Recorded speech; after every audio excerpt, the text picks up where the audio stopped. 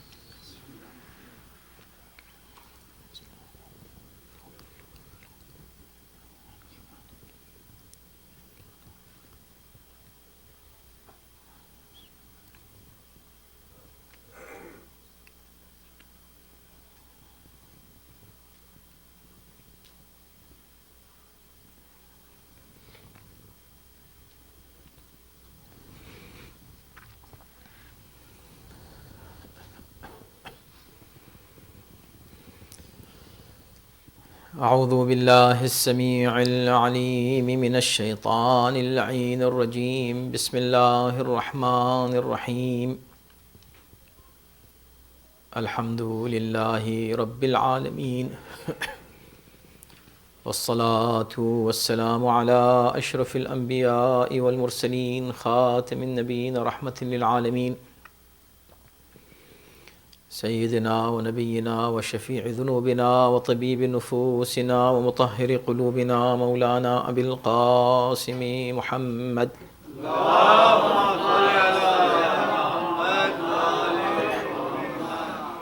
و آلہ الطیبین الطاہرین المعصومین المظلومین ولعنۃ اللہ علی اعدائہم اجمعین من الآن الى یوم الدین، اما بعد فقد قال الله سبحانه تبارك وتعالى في كتابه الكريم وهو أصدق القائلين وقوله الحق، بسم الله الرحمن الرحيم، ألم أحد إليكم يا بني آدم ألا تعبدوا الشيطان إنه لكم عدو مبين وأن اعبدوني هذا صراط مستقيم۔ صلوات۔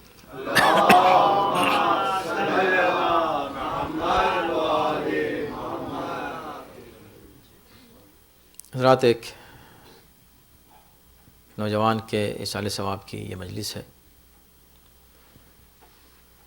اور اس نوجوان کو ہم نے اس وقت سے دیکھا جب وہ اپنے والد کے ساتھ اور اپنے بھائی کے ساتھ مجلس میں مسلسل شروع سے آخر تک بیٹھا کرتے تھے، اور بہت ہی نیک نوجوان، اور ان کے والد بھی بہت ہی مومن، بہت نیک، اور بہت ہی مخلص عزادار امام حسین علیہ السلام، اور بڑے خدمتگار اپنی قوم کے، اظہر زیدی صاحب بہت ہی مخلص اور نیک، اور ماشاءاللہ علمی معلومات بھی ان کی کافی بہتر ہے، اسی وجہ سے وہ انجوائے بھی کرتے ہیں مجالس کو بھی، اور بچوں کو لے کے شروع سے بیٹھا کرتے تھے اپنے ساتھ۔ تو انتہائی دکھ یقیناً ہوا ہر سننے والے کو اس حادثے کا، اور پروردگار انشاءاللہ ان کے والدین کو صبر جمیل کرامت فرمائے، اور اس بچے کو جو بہت ہی نیک تھا اور عزادار تھا مولا کا، اور بلکہ اکثر پڑھا بھی کرتا تھا، ذکر مولا بھی کرتا تھا، تو پروردگار انشاءاللہ اس کو جوار معصومین میں جگہ کرامت فرمائے۔ صلوات پڑھا محمد و آل محمد۔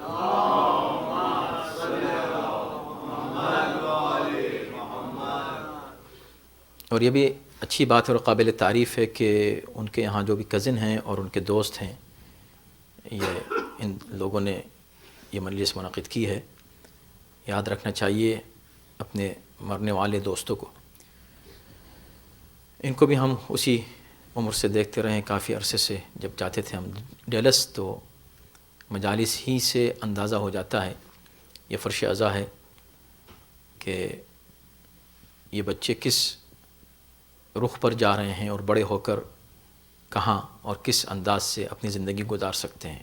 اور میں کئی بار کہہ چکا ہوں کہ فرش عزا بہت بڑی برکت ہے، بچوں کو اس پر بیٹھنا چاہیے، اور پیرنٹس کو چاہیے کہ اپنے بچوں کو اس فرش سے شروع ہی سے اٹیچ رکھیں، تاکہ وہ کبھی کسی اور رخ پر نہ جا سکیں۔ صلوات بھیجیں محمد آل محمد۔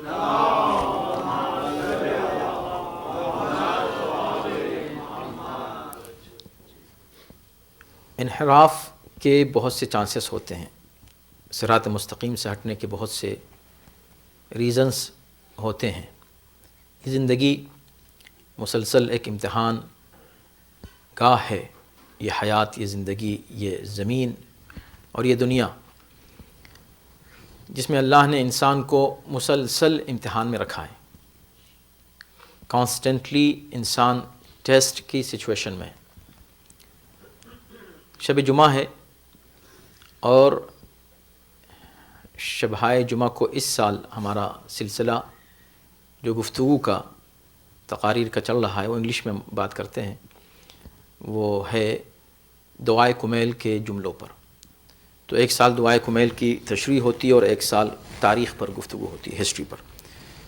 تو سلسلے گفتگو دعائے کمیل عظیم دعا ہے، اور بہت ہی وسیع اور عمیق اس کے مفاہیم ہیں، اور دعا ہے، اور ایک مفہوم جو دعا میں ہونا چاہیے، اور جو تعلیمات ہیں اہل بیت علیہ السلام کی دعاؤں کے ذریعے سے، وہ سب آپ کو دعائے کمیل میں ملیں گے۔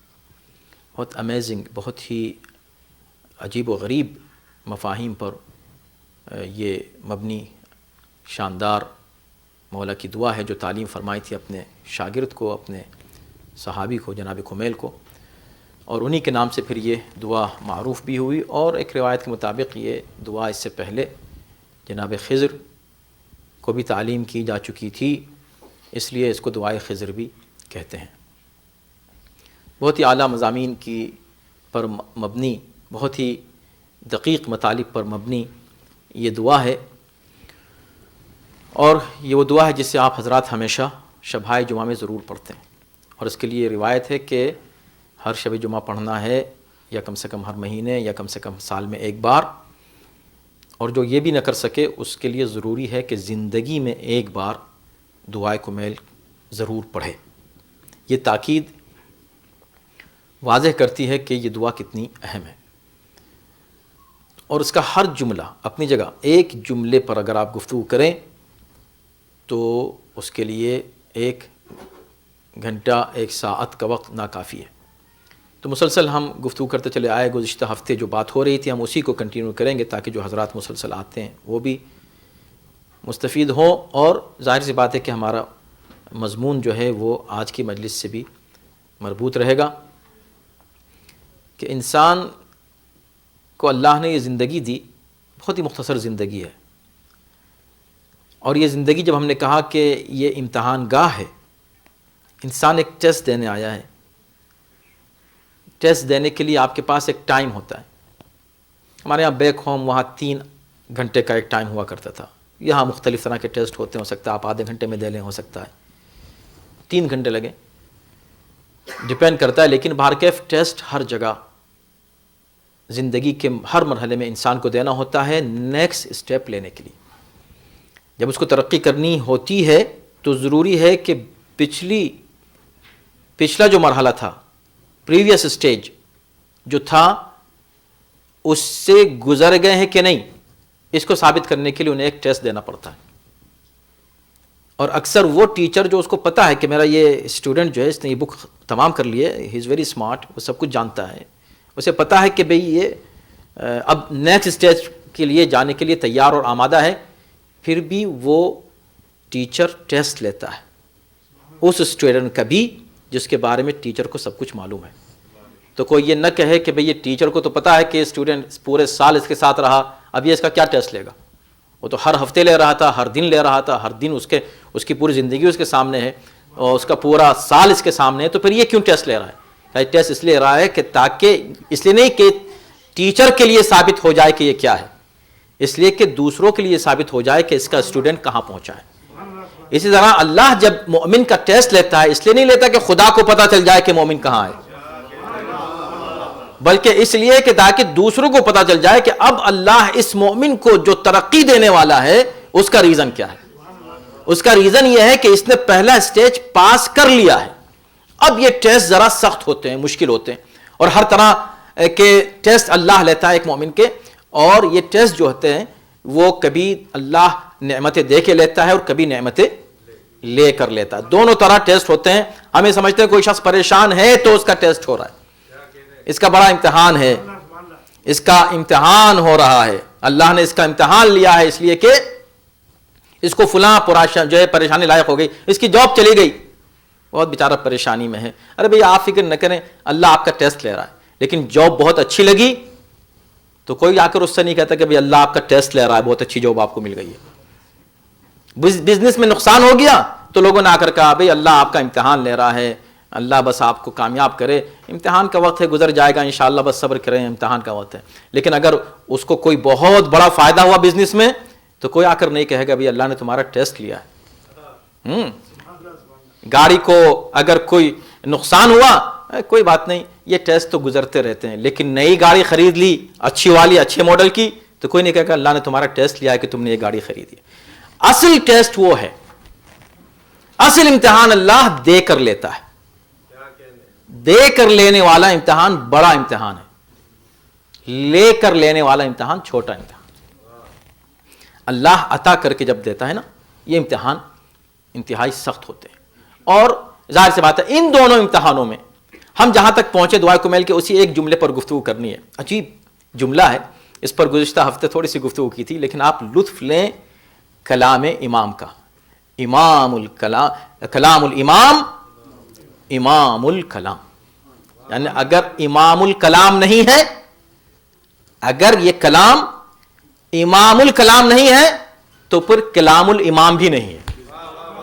ہم نے اس کو پلٹ دیا، اسی بات کو پلٹ دیا جو آپ نے سنا ہے مسلسل کہ کلام الامام، امام کا کلام ہر کلام کا امام ہوتا ہے. تو اس کو یوں پلٹ دیں کہ اگر وہ کلام آپ دیکھیں، کوئی بھی کلام، اگر وہ کلام امام الکلام نظر نہ آئے تو پھر وہ کلام الامام نہیں ہے. صلوات بھیجیں محمد وعلی محمد.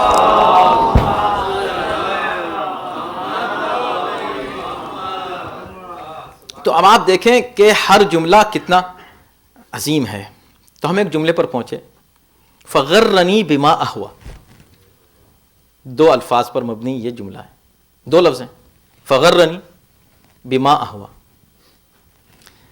اس نے مجھے بہکا دیا، اس نے مجھے ڈیسیو کیا. بما اہوا کیسے کر دیا؟ اس چیز کے ذریعے سے جو اصل میں میری خواہش تھی، میری خواہش کے ذریعے، میری ڈیزائرز کے ذریعے، میرے ہوا و ہوس نفس کے ذریعے اس نے مجھے بہکا دیا. کس نے؟ بات ہو رہی ہے شیطان کی. الہی و ربی، ہر جگہ الہی و ربی سے خطاب ہو رہا ہے.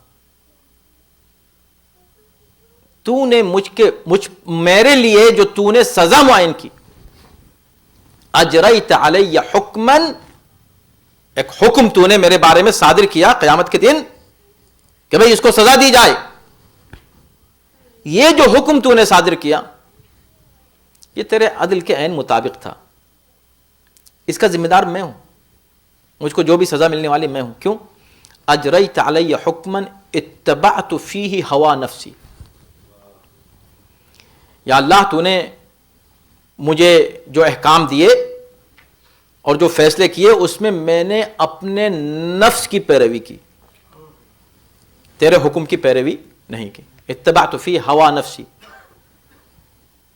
ولم احترس فیہ من تزیین عدوی. اور میرے دشمن نے جو مجھے اٹریکشنز پیش کیے، میرے سامنے جو تزیین، چیزوں کو زینت دے کر خوبصورت بنا کے پیش کیا، بالکل معمولی، بالکل غیر اہم چیزوں کو اس نے اتنا اہم بنا کے میرے سامنے پیش کیا. یہ تزیین عدوی، میرے دشمن کی جو تزیین تھی، لم احترس فیہ من تزیین، میں اپنے دشمن کی اس زینت سے اپنے آپ کو بچا نہ سکا. لم احترس، احتراس یعنی حفاظت، اسی سے حارس یعنی گارڈ یا محافظ، یعنی میں اپنے نفس کی حفاظت نہیں کر سکا اپنے دشمن کی اس اٹریکشن سے. ڈیلوژنس جو وہ پیش کر رہا تھا، ایلوژنس جو وہ دے رہا تھا، اس سے میں اپنے آپ کو محفوظ نہیں رکھ سکا.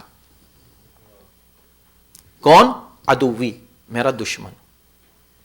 کون ہے اس کا دشمن؟ کس کی طرف اشارہ ہے؟ آپ حضرات پڑھتے ہیں قرآن مجید میں مسلسل، الم احد الیکم، سورہ یاسین کی آیت ہے، آیت نمبر 60.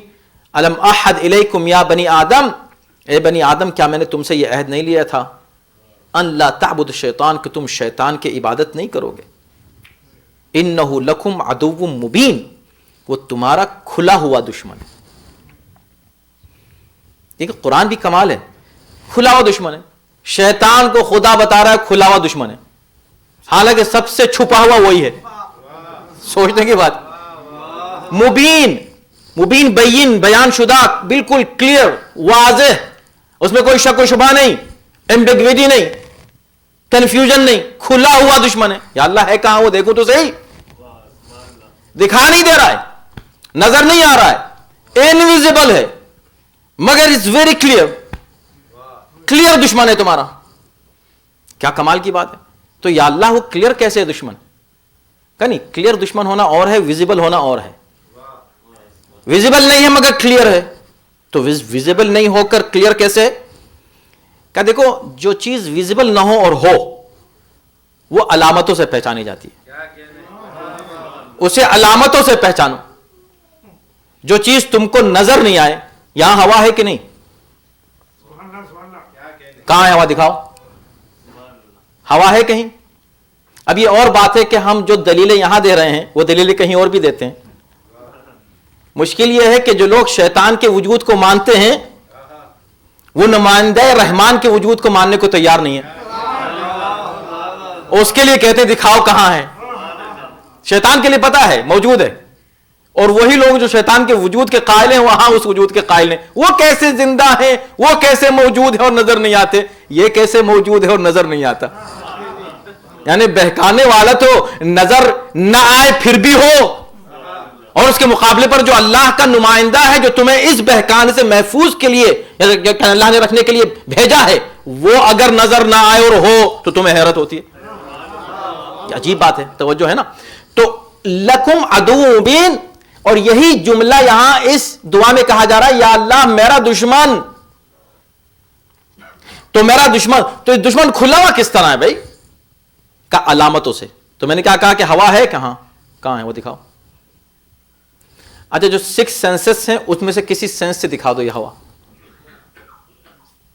چھو کے دکھا دو، کہیں ہے نظر آ رہی ہے؟ دیکھو آنکھ سے، کان سے سن رہی ہے، کچھ آواز آ رہی ہوا کی؟ چک کے دکھا دو. تو کس سینس سے تم کہہ رہو کہ ہوا ہے؟ کا ایک اور سینس ہے، اسے عقل کہتے ہیں. اصل سینس تو وہی ہے، وہی عقل ہر سینس کو کنٹرول کرتی ہے. عقل یہ کہہ رہی ہے کہ ہوا ہے. کیوں؟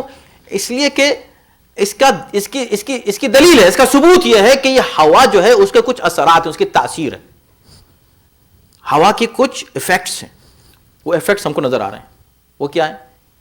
ہم خود ہیں. ہم یہاں بیٹھے ہیں، بول رہے ہیں، یہ اس بات کی دلیل ہے کہ یہاں ہوا ہے. ہوا نہ ہوتی تو ہم بول ہی نہ پاتے. تو ہمارا وجود، ہماری زندگی، ہمارا بولنا، ہمارا اٹھنا، ہمارا خود دیکھنا اور ہمارے 5 سینسز کا کام کرنا اس بات کی دلیل ہے کہ جہاں ہم بیٹھے وہاں ہوا ہے. تو ہوا کے ایفیکٹ سے ہم نے پہچانا کہ ہوا ہے. اب اس کا وجود اتنا کلیئر ہے کہ اس کو ثابت کرنے کی کسی عقل مند کو ضرورت نہیں ہے. کوئی بھی عقل مند انسان آ کے بحث نہیں کرے گا ہوا ہے کہ نہیں ہے. یہ تو ہم نے کہہ دیا، یہ تو ہم کوئی اور بات ثابت کرنا چاہ رہے ہیں اس لیے اتنی بھی بات کہہ دی، ورنہ اس کی ضرورت ہی نہیں ہے کہنے کی ہوا ہے کہ نہیں ہے. یہ تو سوال ہی بیوقوفی کا ہے. بالکل ہوا ہے، اس لیے کہ ہم زندہ ہیں. تو ہوا کے جو ایفیکٹس ہیں چونکہ وہ نظر آ رہے ہیں اور اتنے کلیئر ہیں ایفیکٹس، تو چونکہ ایفیکٹس بہت ہی کلیئر ہیں اس لیے معلوم ہو رہا ہے کہ کاز موجود ہے. تو کاز کلیئر ہوا کس بات سے؟ ایفیکٹ سے کلیئر ہونے سے. شیطان جو ہے بہت کلیئر ہے. وہ کلیئر کیسے ہے؟ اس لیے کہ اس کے جو ایفیکٹس ہیں اگر وہ آپ کو پتا ہے کیا ہیں تو کاز آپ کو پتا چل جائے گا کہ کیا ہے. شیطان کاز ہے ڈسپشن کا، بہکانے کا، گمراہی کا، برائی کا.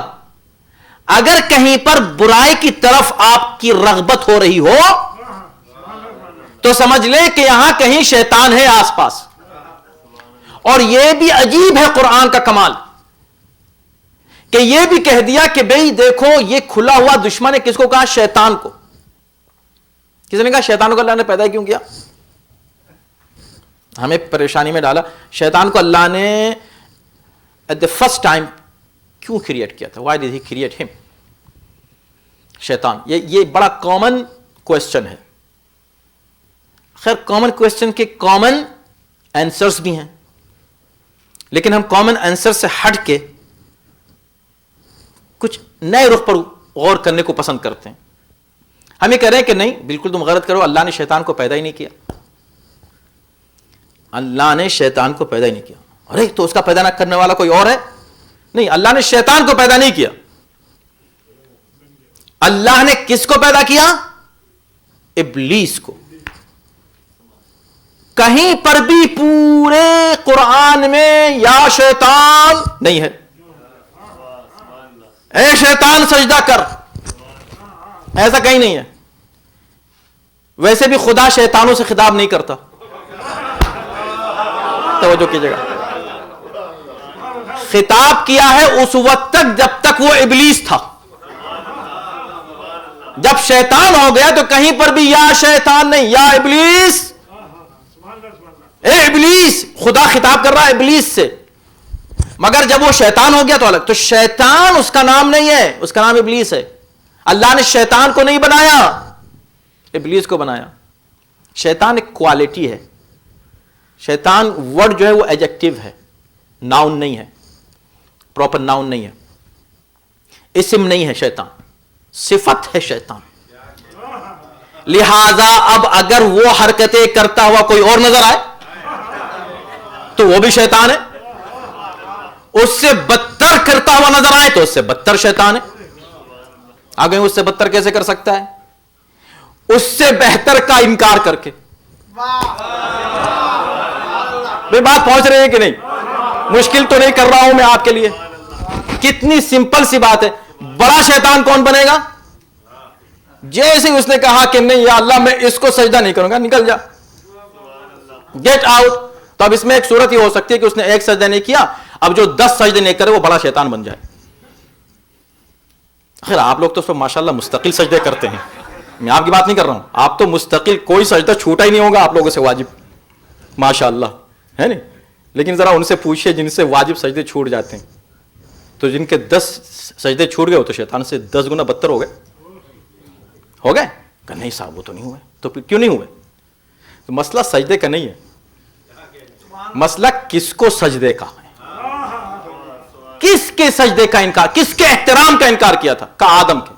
تو اب بڑا شیطان کون ہوگا؟ جو آدم سے بھی بڑا آ جائے اور اس بڑے آدم سے بھی بڑے کا جو انکار کر دے وہ بڑا شیطان ہی ہو سکتا ہے.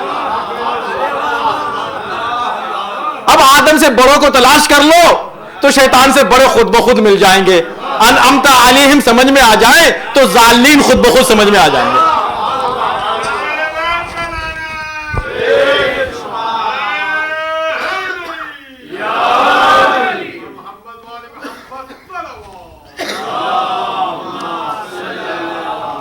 تو شیطان جو ہے, اللہ نے شیطان کو نہیں پیدا, شیطان بنا وہ بعد میں, جس کا مطلب کیا ہوا کہ شیطان, اور اسی لیے قرآن نے ابلیس کو جمع کے صیغے میں کہیں استعمال نہیں کیا.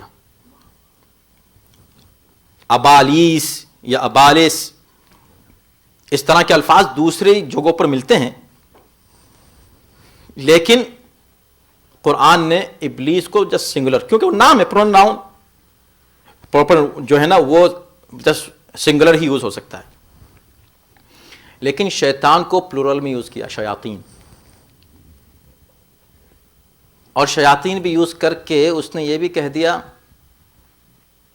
کہ ممبر پہ جو بات تم سے کہی جا رہی ہے وہ غلط نہیں ہو سکتی, اس لیے کہ جو شیطان سے بڑا شیطان ہے, تم یہ نہیں کہہ سکتے ارے وہ تو جن تھا, وہ تو اس کے لیے اللہ نے شیطان کہا, یہ تو انسان ہے, آپ انسان کو شیطان کہہ رہے ہیں, آپ کسی انسان کو شیطان کہہ سکتے ہیں؟ تمہارا قرآن ختم ہی نہیں ہوگا جب تک تم اس کو شیطان نہ کہہ دو جو انسان بھی ہو. یوسوس فی صدور الناس, یہ خناس کون ہے؟ یہ بھی ایک شیطان ہے جو لوگوں کے دلوں میں وسوسہ پیدا کرتا ہے. یوسوس فی صدور الناس من الجنۃ والناس, یہ جو وسوسہ کریٹ کرنے والا ہے صرف وہ شیطان نہیں ہے, وہ جن تھا. تو جن سے بھی ہو سکتا ہے دل میں وسوسہ پیدا کرنے والا, انسان بھی ہو سکتا ہے. اب بولے, اب کوئی پوچھے اللہ نے اس شیطان کو کیوں پیدا کیا, اور یہ جو اتنے بہت شیطان ہیں چاروں طرف, اب ہم کیسے پہچانے؟ انہ لکم عدو مبین, تمہارا کھلا ہوا دشمن ہے. کیسے؟ یوسوس فی صدور الناس, لوگوں کے دلوں میں آ کے وسوسہ ڈالتا ہے. وسوسہ کس چیز کا؟ یعنی شکوک و شبہات پیدا کرتا ہے, اس کو ایسے راستے کی طرف لگاتا ہے جو اللہ کی اطاعت کا راستہ نہیں ہے بلکہ مخالفت کا راستہ ہے. اس کا مطلب یہ کہ اب آپ کے لیے پہچاننا, ہمارے لیے پہچاننا کسی شیطان کو, چاہے وہ انسی شیطان ہو یا جنی شیطان ہو, بہت آسان ہو گیا. اگر کوئی ہمارے دماغ میں یہ وسوسہ ڈال رہا ہے کہ بھئی یہ گناہ کرو, چھوڑو, سو جاؤ, فجر کی نماز کا وقت ہو گیا تو کیا ہوا, اب کل نہیں پڑھی تو آج بھی نہیں پڑھتے, چلو 3 دن نہیں پڑھے تو ہم آج بھی نہیں پڑھیں گے. یہ وسوسے کون ڈال رہا ہے؟ پہچان لو. کیوں؟ اس لیے کہ وہ کاز ہے اور ایفیکٹ تمہارے سامنے آ رہا ہے. اس کا ایفیکٹ یہ ہے کہ وہ تم کو اس راستے سے ہٹا رہا ہے جو اللہ کی اطاعت کا راستہ ہے. بس پہچان لو کہ شیطان, کیا مشکل ہے پہچاننا؟ تو پہچان لو کس بات سے کہ وہ تمہیں کیا آرڈرز دے رہا ہے, تمہیں کہاں لے جا رہا ہے. اسی طرح تمہارا کوئی دوست, جی ہو سکتا ہے دوست ہو کہ چلو آج وہاں چلتے ہیں, ارے وہاں تو جانا گناہ ہے, ارے کوئی بات نہیں, کیا ہوا, کون دیکھ رہا ہے, ہم ہوں گے تم ہوگے, ابے اللہ دیکھ رہا ہے, اللہ ارحم الراحمین ہے. وہ اللہ کی رحمت یہاں یاد آتی ہے ان کو, اللہ ارحم الراحمین ہے. اچھا انہی کو جب مصیبت پڑتی ہے کوئی تو اللہ سے شکایت کرتے ہیں, یا اللہ کہاں ہے تو, یہی لوگ. اچھا تو اس وقت بھی تو کہو کہ یا اللہ تیرا شکر ہے کہ تو نے مجھ کو یہ مصیبت دی, تو بڑا ارحم الراحمین ہے. اس وقت ارحم الراحمین یاد نہیں آتا, گناہ کر لو ارحم الراحمین. تو اب جیسے ہی اس نے تم کو یہ بتایا, سمجھ لو, بی کیئرفل, یہ تمہارا دوست نہیں ہے. انہ لکم عدو, تمہارا دوست نہیں ہے, دوست بن کر آیا ہے, تمہارا دشمن ہے. یہ شیطان انسی ہو سکتا ہے. بہت طولانی گفتگو نہیں کرنی ہے, لیکن دعائے کمیل کا لطف لیں آپ. تو کہا کہ میں نے, جو میرا دشمن ہے عدوی, وہ ایسے اٹریکشنز پیدا کرتا ہے, ایسے الوژنس کریٹ کرتا ہے کہ مجھے لگتا ہے کہ یا دس ویری اٹریکٹیو, حرام ہے, اس کو کھانا ہے, اس کھانے میں دور سے اس کو خوشبو آئے گی، دور سے ہے نہیں اس میں خوشبو، مگر اس میں اٹریکشن وہ ایسی کریٹ کرے گا، کیا بات ہے، ہاں بھائی وہ والا منگا، ارے وہ تو حرام ہے، ارے چلے گا ایک آدھ بار ہفتے میں کوئی مسئلہ نہیں، سمجھے، مہینے میں ایک بار میں کوئی حرج نہیں ہے، اللہ رحمان ہے معاف کر دے، کھاؤ، یہ مزے کا کہاں ملے گا، بس یہ جو مزہ اس نے مزہ کے لیے، حالانکہ مزے کا نہیں ہے۔ آپ یہ دیکھیں لوگ ہم سے کہتے ہیں جتنے مزے کی چیزیں ہیں اللہ نے حرام کر دی، ایمانداری سے بتائیں، چلو فہرست بتاؤ مزے کی چیزوں کی، بتاؤ فہرست لکھو، چلو 1 2 3 4 10 20، وہ کون سی مزے کی چیز جن کو آپ مزے کا کہہ رہے ہیں؟ آپ ان کو مزے کا کہہ ہی اس لیے رہے ہیں کہ وہ حرام ہے۔ آپ کو پتا ہے ہر مزے کی چیز کو اللہ نے حرام، ارے یہ تم اس کو مزہ کس کو کہتے ہیں؟ ہر ایک کا مزہ الگ ہے، ایک ہی چیز کو آپ یہاں لا کے رکھ دیجئے، اس کے لیے مزیدار ہے، اس کے لیے نہیں ہے، اس کے لیے میڈیم ہے، اس کے لیے بہت ہی مزے کی ہے، اس کے لیے بالکل مزے کی نہیں ہے، سب کے ٹیسٹ الگ ہیں کہ نہیں؟ تو کیسے کہہ رہا ہو کہ اللہ نے ہر مزیدار چیز کو حرام کر دیا ہے؟ اس طرف ذہن گیا کیسے تمہارا جو حرام ہے، اس کو تم نے مزیدار سمجھا کیسے؟ مزہ پہلے ہے یا حکم الہی پہلے ہے؟ جیسے ہی خدا نے کہا حرام ہے، واقعی اگر مزیدار ہے نا تو مومن کے لیے انتہائی بد مزہ اسی وقت ہو گئی، اسی وقت بد مزہ، بہت ہی واقعی بہت ہی مزے کی شاندار بریانی آئی، عمدہ، طبیعت کر رہی ہے بریانی کھانے کی، جی کر رہا ہے، دل کر رہا ہے، اور بہت عرصے کے بعد ملی ہے، لیکن پتا چلا کہ صاحب یہ تو حرام گوشت اس میں ملا ہوا ہے، وہ سارا مزہ جاتا رہا۔ اب کوئی اس کو کہے گا ارے اتنی مزے کی تھی میں تو کھاتا، مگر کیا کریں اب اس میں، نہیں وہ مزے کی رہی نہیں۔ مزہ کس کو کہتے ہیں؟ وہ جس کی طرف آپ کا اٹریکشن ہو وہ مزہ بن جاتا ہے، آپ جس طرف مائل ہو وہ مزہ ہے۔ یہ کیسے ممکن ہے ایک مومن کسی حرام کو کہے مزیدار ہے تو اللہ نے حرام کر دیا؟ تو وہ چند چیزیں جنہیں اللہ نے کہا مت کرو وہ بہت لگ رہی ہیں۔ کلو مما فی الارض حلالا طیبا، اس پوری زمین میں اللہ نے ہر چیز حلال اور طیب قرار دیے۔ وہ مزے طیب عربی میں کہتے ہی مزیدار چیز کو ہیں۔ اللہ کہہ رہا ہے اتنی مزیدار چیزیں میں نے تمہارے لیے حلال کی ہیں، وہ ہم کو نہیں لگ رہی ہیں، وہ جو چند حرام کر دیے ان کے لیے ہم پریشان ہیں، ہر چیز کو حرام کر دیا۔ یہ مومن نہیں کہہ سکتا۔ تو یہ اٹریکشن کریٹ کرتا ہے کون؟ شیطان۔ اب یہاں مسئلہ آتا ہے کہ یہ شیطان، ایک تو اللہ نے کیوں اس کو پیدا کیا، چلو مسئلہ حل ہوا، چلو مان لیا کہ اللہ نے شیطان کو پیدا نہیں کیا، وہ شیطان بن گیا، لیکن پاور تو اس کو کس نے دیا؟ اللہ نے دیا نا۔ اب وہ انویزیبل ہے اور وہ ہمیں بہکا رہا ہے۔ ہمیں کیسے بہکا رہا ہے؟ یہ پاور کس کو اس نے دیا؟ اللہ نے دیا نا۔ یہ کیوں دیا؟ یہ سوال آتا ہے، بچے پوچھتے ہیں، نوجوان پوچھتے ہیں، بڑوں کو نہیں کہوں گا کہ وہ پوچھتے ہیں، وہ تو بہت جانتے ہیں ماشاءاللہ کہ کیا معاملہ ہے۔ شیطان سے لڑتے لڑتے بزرگی آ گئی ہے ان لوگوں میں۔ بچوں کی بات کر رہا ہوں، اس نے اسے کیوں پاور دے دیا؟ ہاں یہ سوال اچھا ہے، اس نے اسے کیوں پاور دے دیا؟ اب دیکھیں اس کا پاور کیا ہے۔ اس کا جواب مولا نے ان 2 لفظوں میں دیا ہے، فغرنی بما اہوا، پورا فلسفہ سمیٹ دیا ہے۔ یہ جو شیطان کا پاور ہے اس کا خود کوئی پاور نہیں ہے۔ دیکھیں جو آدمی پاورفل ہے نا، اس کے مسلس ہیں، وہ جب یہاں کھڑا ہوگا اگر وہ مثلاً 200 پاؤنڈ کا ہے تو یہاں بھی 200 پاؤنڈ کا ہی ہوگا نا، یہاں بھی 200 پاؤنڈ کا ہوگا۔ انلیس گریویٹی کم ہوتی چلی جائے تو اس کا وزن کم ہوتا چلا جائے گا۔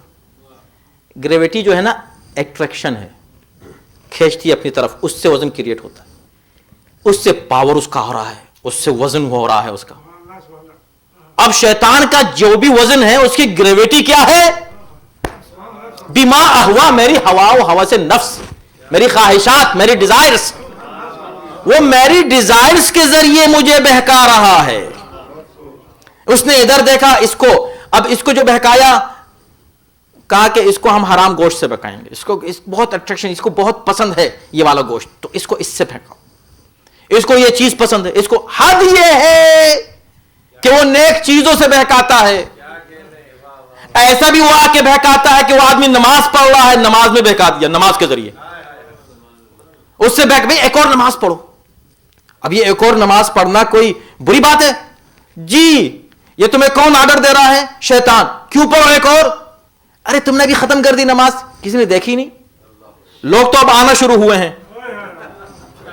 اب ایک اور پڑھو، ایک اور پڑھو. کوئی قضا پڑھ لو، لوگ دیکھے تو صحیح. اب یہ جو نماز تم کو پڑھوائی کس نے پڑھوائی؟ شیطان نے پڑھوائی. ابھی شیطان کے پاس پاور کیسے آیا؟ تمہاری اس خواہش کی وجہ سے آیا کہ تم کو لوگ دیکھیں. تو پاور شیطان کو ہم دیتے ہیں، اور وہ بھی دیکھتا ہے کہ اس کو کس چیز سے بہکانا ہے، اس کو کس چیز سے بہکانا ہے، اس کو کس چیز سے بہکانا ہے. کچھ لوگ ایسے ہوتے ہیں ان کے پاس ایسی کوئی چیز ہے ہی نہیں جس کے ذریعے سے بہکائے، وہاں وہ بالکل کمزور ہو جاتا ہے، اس کو وہاں گریویٹی ملتی ہی نہیں تو وہ اپنے اسپیس میں چلا جاتا ہے، اڑتا پھرتا ہے بے وزن ہو کر، کوئی ویلیو اس کے اندر نہیں رہ جاتی. پاور شیطان کا ہم ہے، ہمارے سامنے اس کا پاور کچھ اور ہے، آپ کے سامنے آئے گا کچھ اور ہے، ان کے سامنے جائے گا کچھ اور ہے. ہر ایک کے پاس جا کے اس کا پاور چینج کیوں ہو رہا ہے؟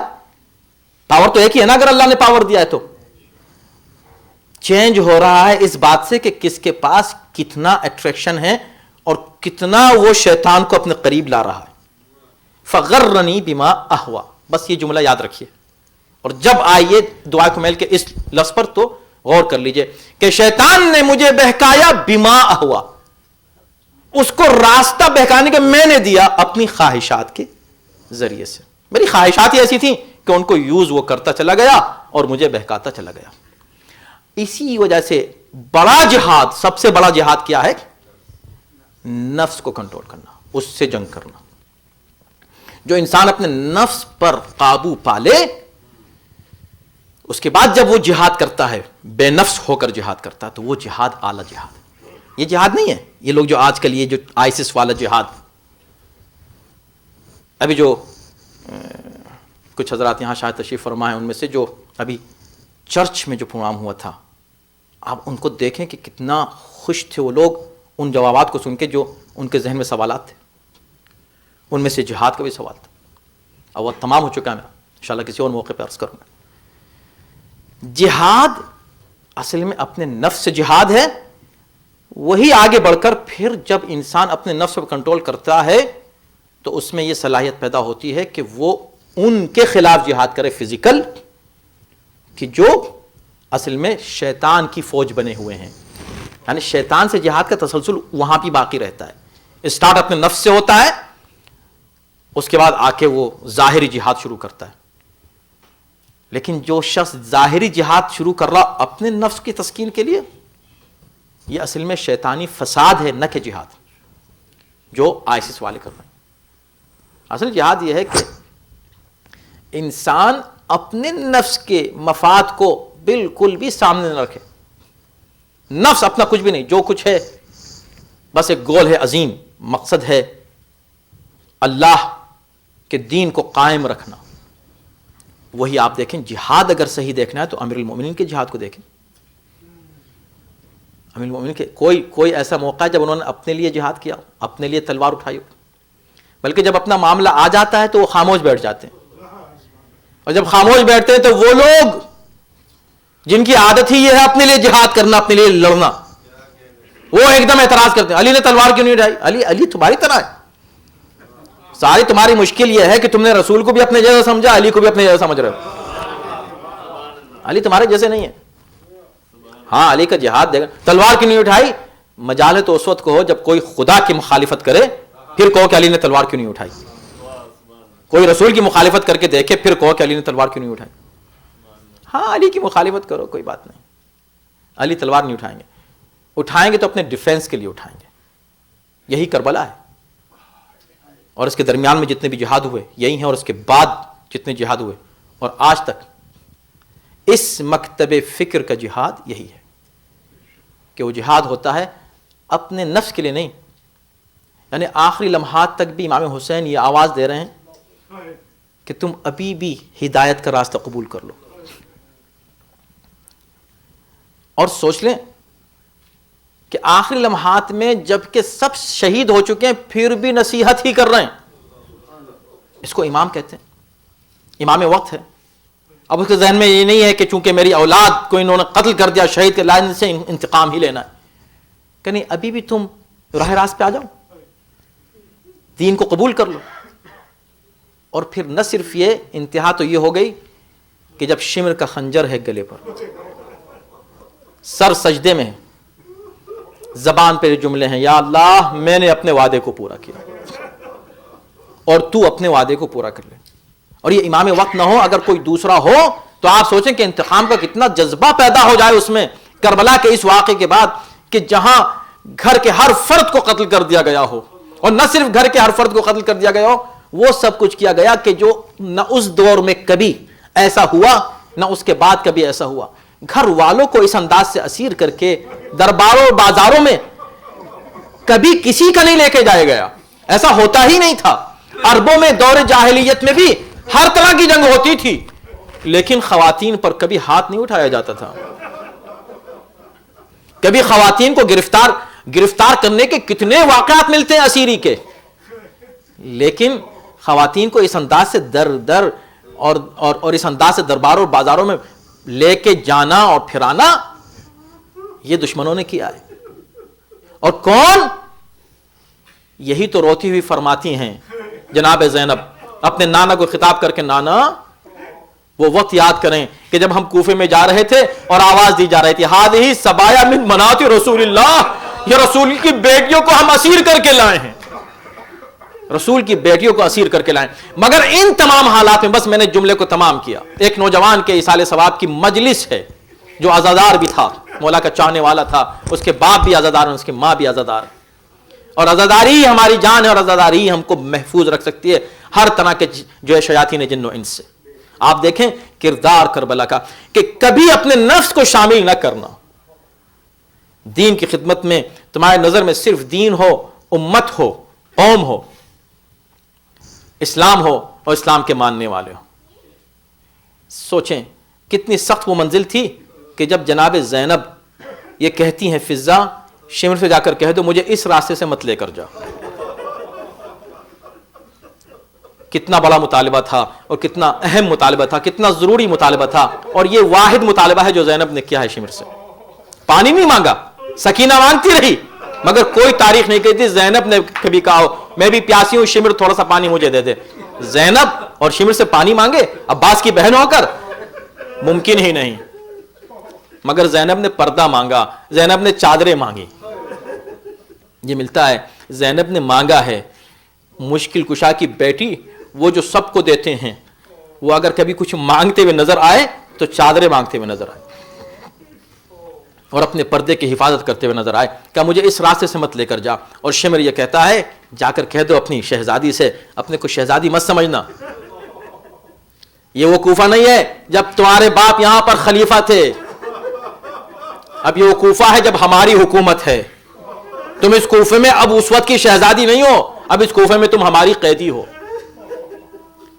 تو تم اپنے کو نہ علی کی بیٹی سمجھو نہ عباس کی بہن سمجھو، اب تم ہماری قیدی ہو. اتنا بڑا تانا سنا، بس ایک مرتبہ کہا اچھا. شمر یہ کہتا ہے فضہ رک جاؤ، آج میں شمر کو بتاؤں گی کہ میں سے علی کی بیٹی بھی ہوں، عباس کی بہن بھی ہوں.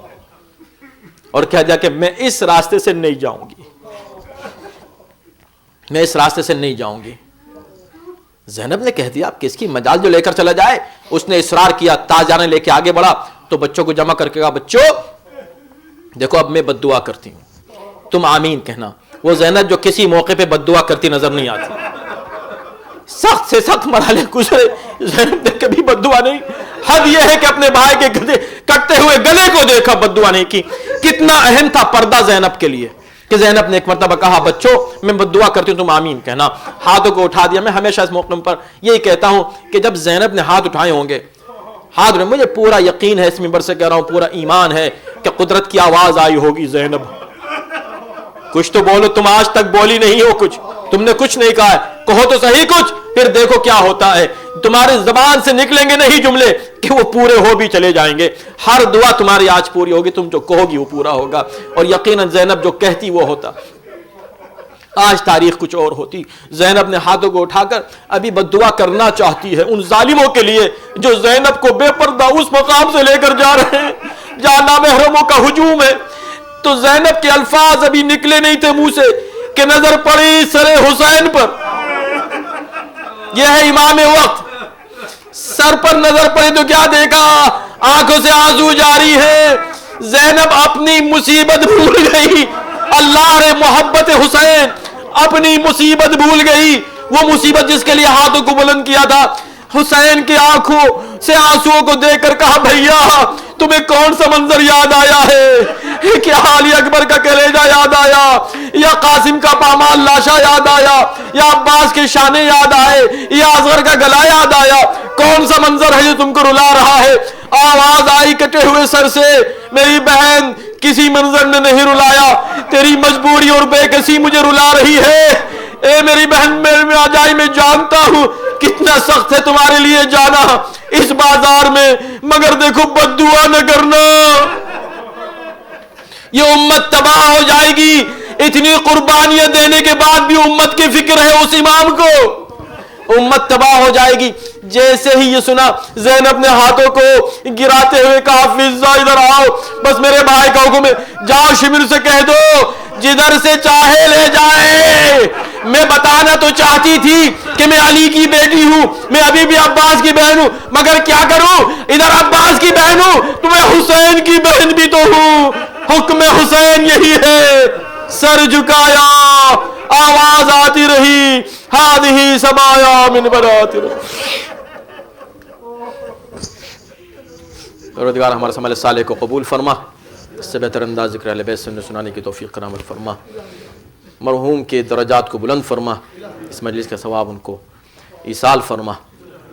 خداوندہ تجھے اہل بیت طاہرین کا واسطہ ہر آفت و بلا سے ہر مومن مومنہ کو محفوظ و معمون رکھ. ہماری نسلوں میں یہ عشق و محبت اہل بیت قائم و برقرار رہے. اہل بیت طاہرین کی اطاعت کی بھی ہم سب کو توفیق کرامت فرما. ربنا تقبل منا انک انت السمیع العلیم